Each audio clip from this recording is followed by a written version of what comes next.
visite à la famille est le prétexte avoué d'une escapade impromptue vers la Corée du Sud, vers le pays du matin calme.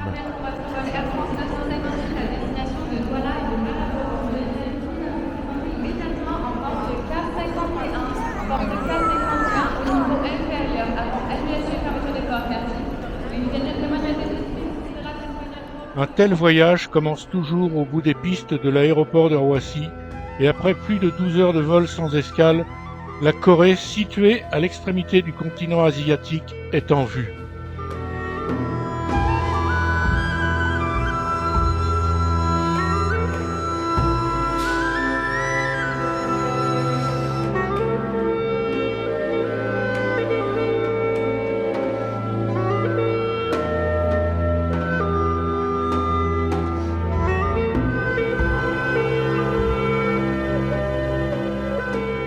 한국에 오신 것을 환영합니다.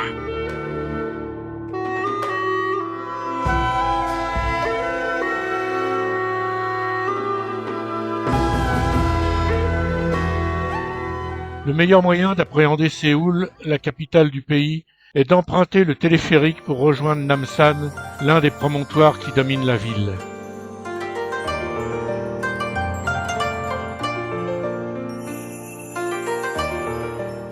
À son sommet, l'emblématique tour de télécommunications est un repère qui se voit de loin. C'est du haut de son observatoire panoramique et sur 360 degrés que l'on prend la mesure de cette mégapole tentaculaire de près de 15 millions d'habitants.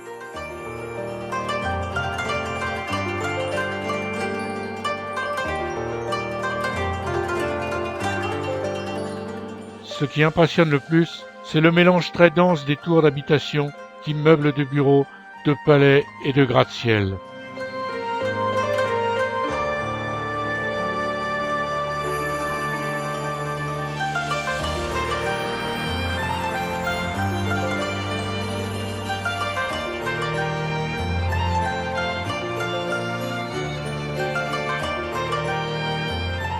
Cet urbanisme forcené témoigne du dynamisme économique du pays, soutenu par la confrontation permanente entre des traditions séculaires et un modernisme effréné.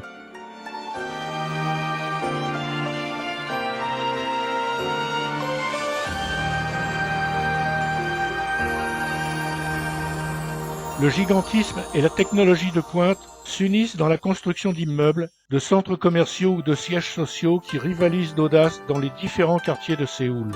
Impressionnant.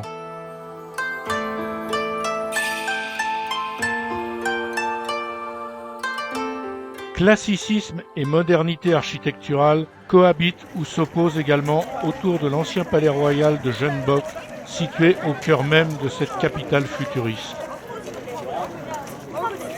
De même, des coutumes ancestrales bien ancrées sont honorées par de nombreux visiteurs locaux qui n'hésitent pas à porter le vêtement traditionnel coréen, le hanbok, pour mieux se fondre dans un tel cadre historique.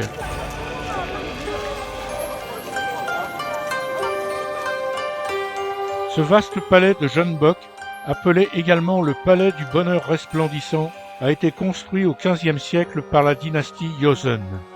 Comptant de très nombreux bâtiments, il s'étend sur 40 hectares. Longtemps laissé à l'abandon, il a été plusieurs fois ravagé durant la guerre de Corée. Il est progressivement réhabilité et est devenu un cadre de promenade très bucolique.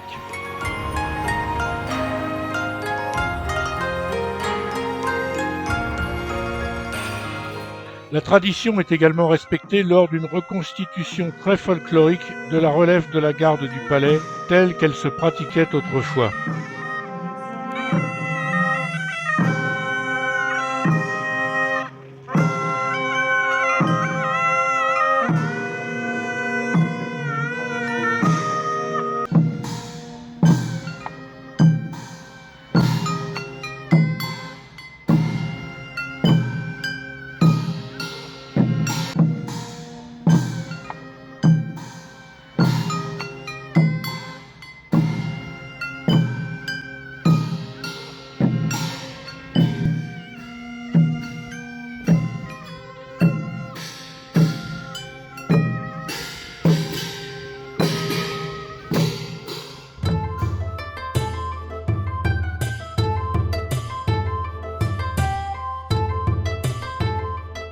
Nos déplacements à travers le pays se feront essentiellement dans des trains à grande vitesse d'inspiration très française. Ces trajets sur un réseau moderne seront toujours des plus confortables et ponctuels.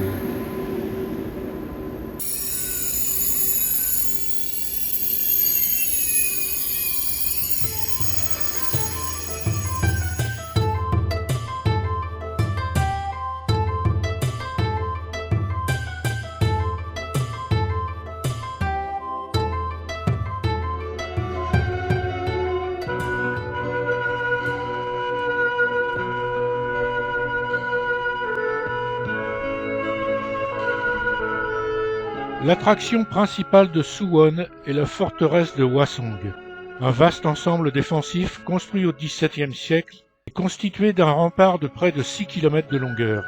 Cet imposant rempart a été complété par divers bastions, tours de guet et autres portes qui assuraient autrefois la protection de la ville et de son palais.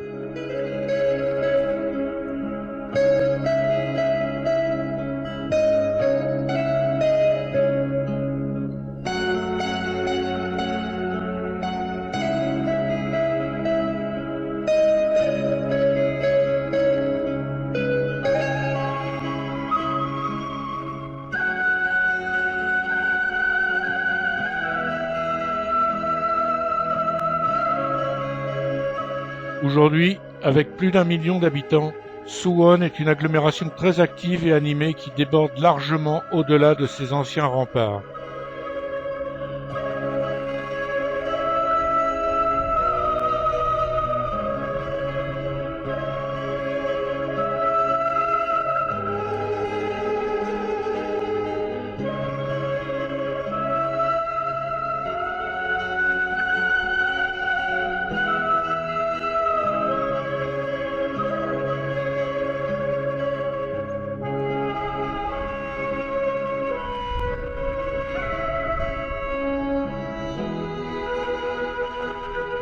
Tout comme Séoul, Suwon était doté d'un palais édifié au XVIIIe siècle, où l'ancien roi résidait lors de ses déplacements à l'extérieur de la capitale. Ce palais est une suite de grands espaces cernés de bâtiments destinés à héberger la famille royale, la cour et les serviteurs.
À l'extérieur de l'agglomération de Handong, un village traditionnel a été reconstitué dans une vallée escarpée surplombant une retenue d'eau. Des anciens bâtiments ont été déplacés lors de la construction d'un barrage hydraulique, puis réimplantés et reconstruits à l'identique. Ces bâtisses forment une large palette d'habitats, de modestes fermes, de petites masures couvertes de chaumes ou de demeures plus élaborées. Ce village paraît tellement authentique qu'il a servi de décor à de nombreux tournages de films.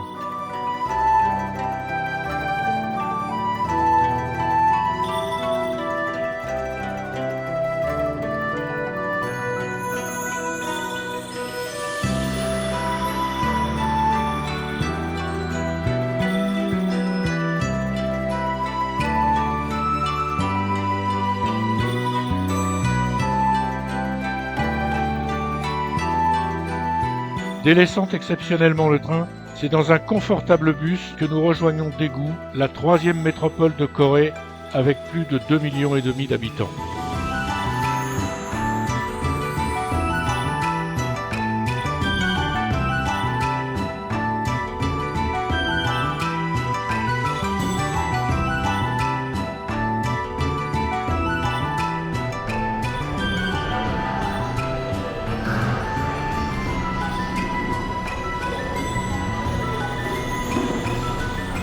Le bus nous dépose dans un centre multimodal qui nous permet de rejoindre facilement l'une des lignes de métro très modernes qui desservent cette ville trépidante.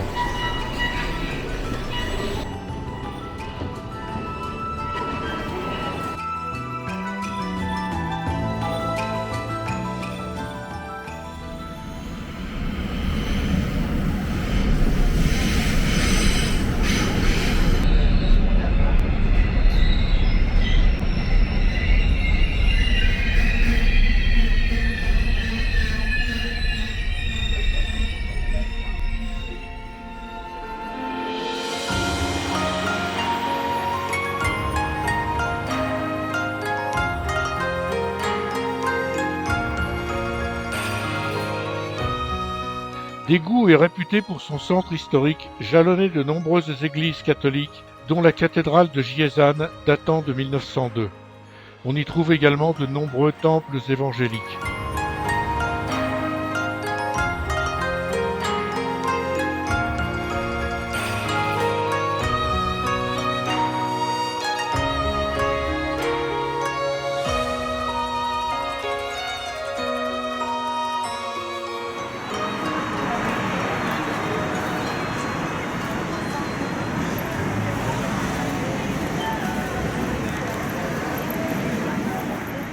Le plus grand marché traditionnel de Corée attire un nombre impressionnant d'acheteurs et de badauds qui viennent également se régaler d'une cuisine traditionnelle élaborée devant le client. Cet imposant marché très fréquenté est un véritable spectacle à lui tout seul.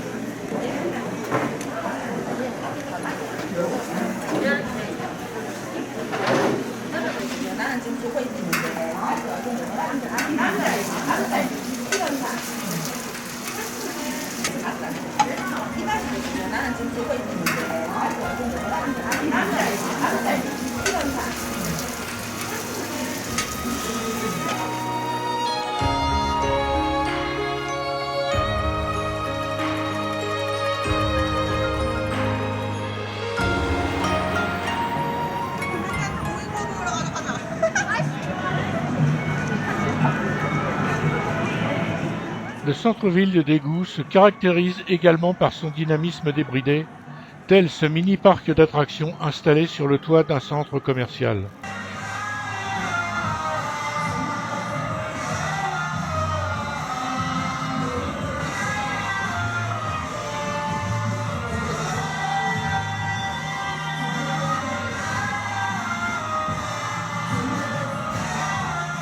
Le soir, le quartier central de la ville s'anime, illuminé par les façades couvertes d'écrans géants. Nous sommes immergés dans la haute technologie.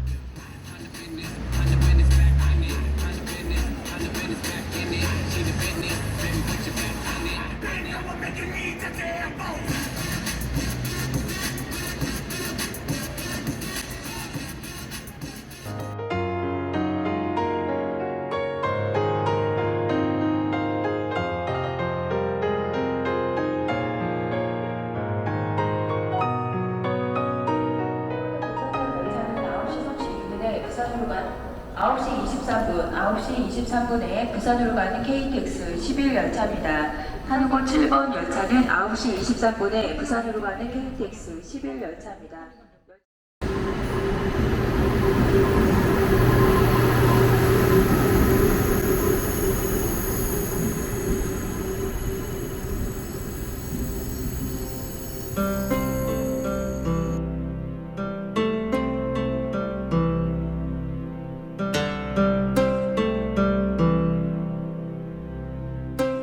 En se dirigeant vers l'est, on arrive à Jeonju. Pendant 1000 ans, cette petite ville a été la capitale du royaume de Silla, l'un des 3 royaumes qui composaient la Corée antique. De cette lointaine époque, il subsiste toujours le plus ancien monastère bouddhiste du pays, construit au 8e siècle. Inscrit maintenant au patrimoine mondial de l'UNESCO, le temple de Bulguk, autrement appelé le temple des terres de Bouddha, est considéré comme un chef-d'œuvre de l'art religieux asiatique. Ce lieu est toujours fréquenté par de nombreux fidèles qui viennent s'y recueillir avec ferveur.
Jeonju est surtout connu pour ses nombreux tumuli entourant la ville.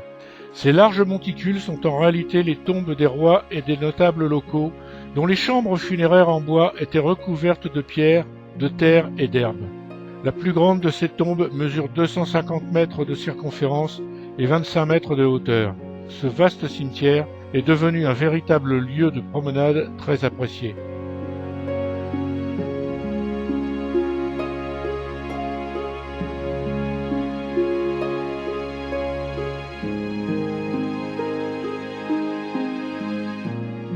À l'extérieur de la ville, le palais Dong était un lieu d'agrément fréquenté par les notables de la dynastie Silla.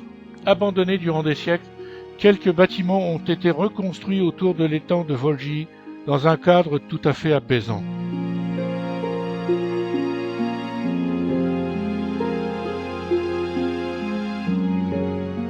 Avec près de 4 millions d'habitants, Busan est la seconde ville du pays. C'est également un port de commerce très actif, puisque tout ce qui sort de Corée et y arrive passe par les quais de Busan. C'est aussi le point de départ de tous les ferries à destination du Japon, tout proche. La ville est le poumon économique de tout le sud du pays.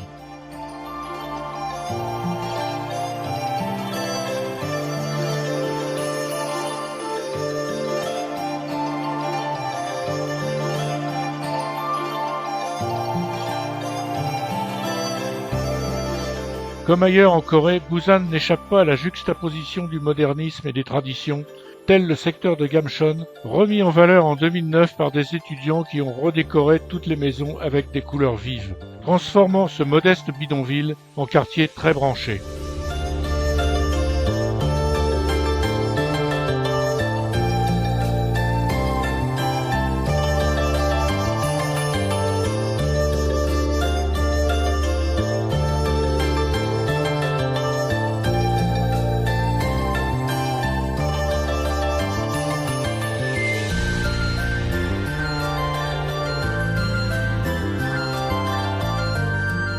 Important port de pêche, Busan doit sa renommée à son gigantesque marché aux poissons de Yagalchi, une véritable institution.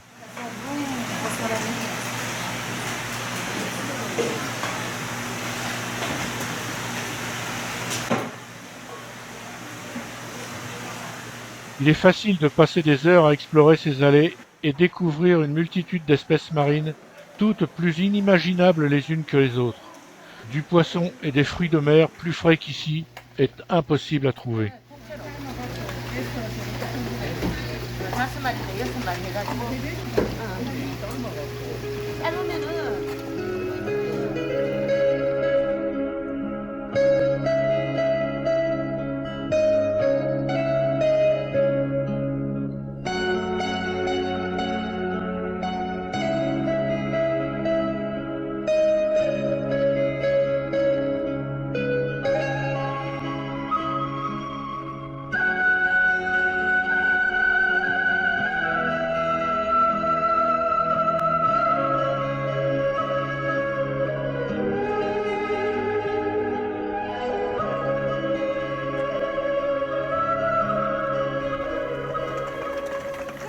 À l'extérieur des halles, des ruelles étroites fourmillent de petits stands brinque-ballants où des grands-mères vendent, préparent ou servent les produits de la mer les plus divers.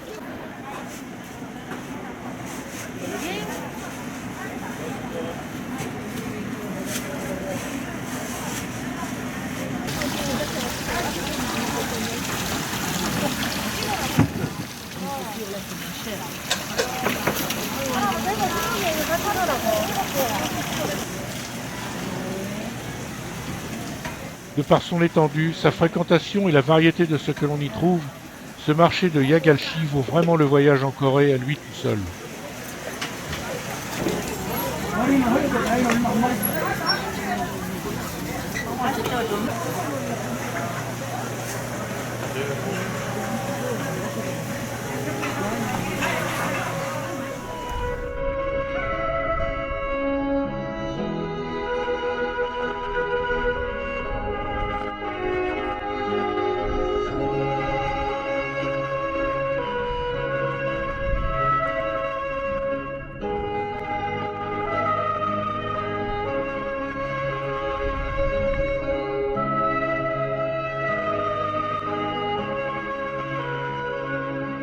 Il faut presque 1 heure de transport en commun depuis le centre-ville pour rejoindre les quartiers de Hyundai et de Gwangan, où une multitude d'imposants buildings cernent de vastes plages de sable fin.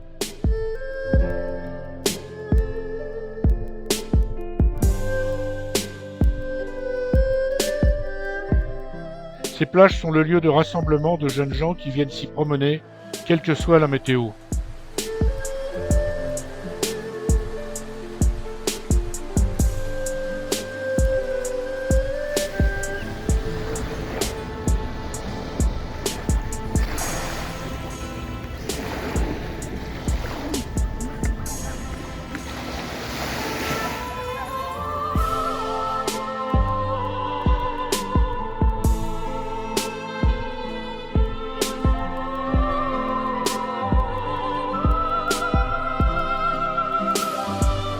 Et à la tombée du jour, ces plages sont le rendez-vous préféré de jeunes Coréens romantiques qui viennent admirer les illuminations d'un pont routier se reflétant dans la mer.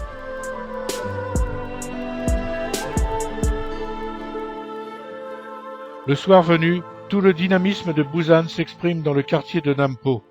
Là encore, le contraste est saisissant entre les boutiques de mode dernier cri et les multiples échoppes éphémères proposant de la nourriture de rue typiquement locale.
depuis Busan, on rejoint Séoul en 2h30 en empruntant le train à grande vitesse, le KTX. Entre 2004 et 2016, 12 années ont été nécessaires pour construire la ligne Séoul-Busan à travers un relief montagneux difficile où les viaducs succèdent aux tunnels, ceux-ci représentant 45% du parcours.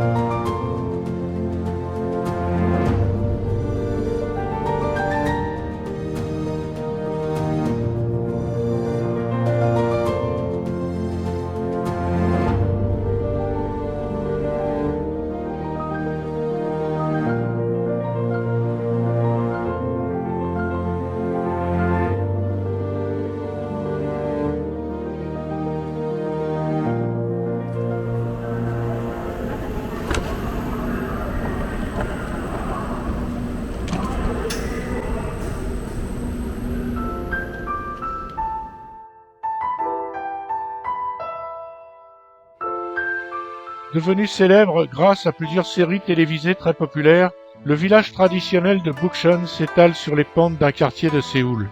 Il est constitué d'environ 900 maisons anciennes, aux toitures inclinées, faites de pierre, de bois, de terre et de papier de riz. Avant qu'il ne devienne surfréquenté par le tourisme, cet authentique village abritait autrefois les aristocrates coréens. Quelques-uns de leurs descendants y résident encore.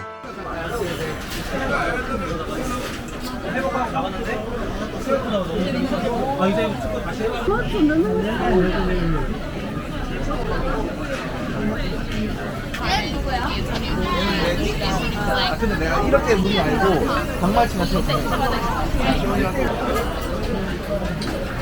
그거는 아니야.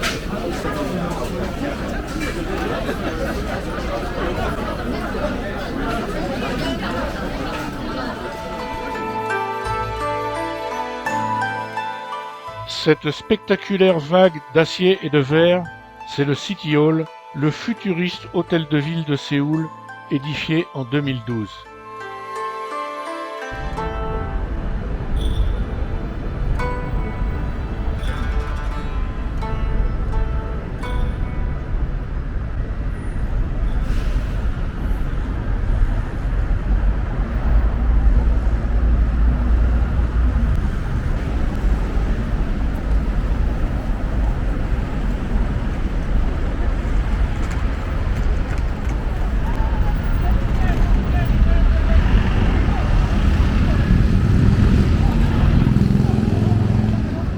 Gigantesque mégalopole, la capitale collectionne gratte-ciel, tours de verre et galeries commerciales luxueuses. Tous de construction récente, ces bâtiments offrent pour le visiteur un contraste déroutant avec les palais, les vieilles ruelles ou les marchés traditionnels.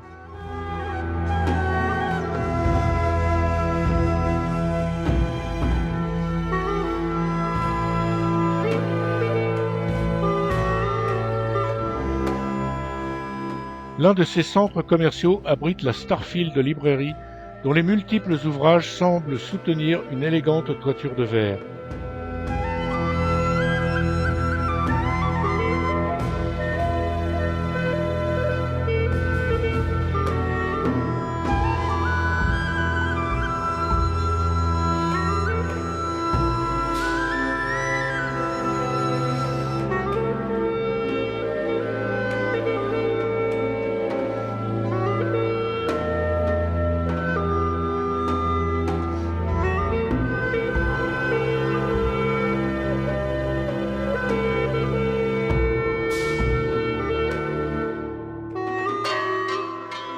Dans un vaste espace des quartiers sud, le mémorial des guerres de Corée rend un hommage allégorique à tous les soldats, paysans et civils partisans qui se sont battus pour leur liberté et celle de leur pays.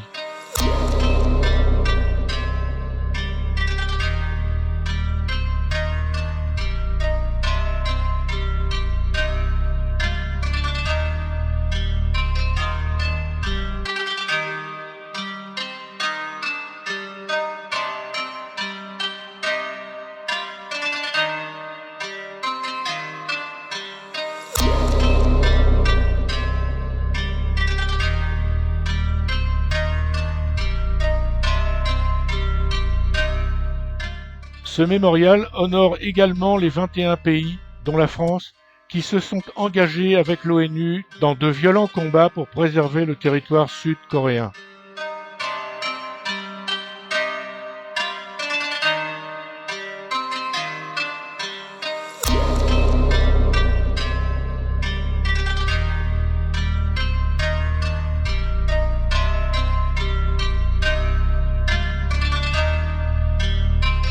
Toute la symbolique du déchirement de la Corée est représentée dans cette sculpture où deux frères, l'un du nord, l'autre du sud, se retrouvent sur le champ de bataille alors que tout les sépare. Enfoui entre les nombreux buildings de la capitale, le temple de Bonjeon est l'un des lieux les plus calmes de Séoul où l'on vit pourtant à 100 à l'heure. C'est une parenthèse historique où le temps semble s'arrêter car même situé en pleine ville, on n'y perçoit aucun bruit.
Avec ses vieux bâtiments et ses magnifiques jardins, cet endroit s'avère idéal pour se recueillir ou méditer.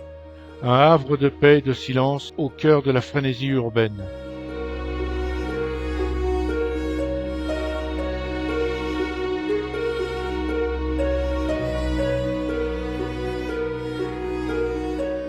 Chandok est la seconde résidence royale de Séoul et sans doute le plus beau palais du pays car richement décoré. Construit au début du XVe siècle, il se compose de plusieurs dizaines de bâtiments éparpillés dans un superbe jardin. L'atmosphère y est particulièrement paisible.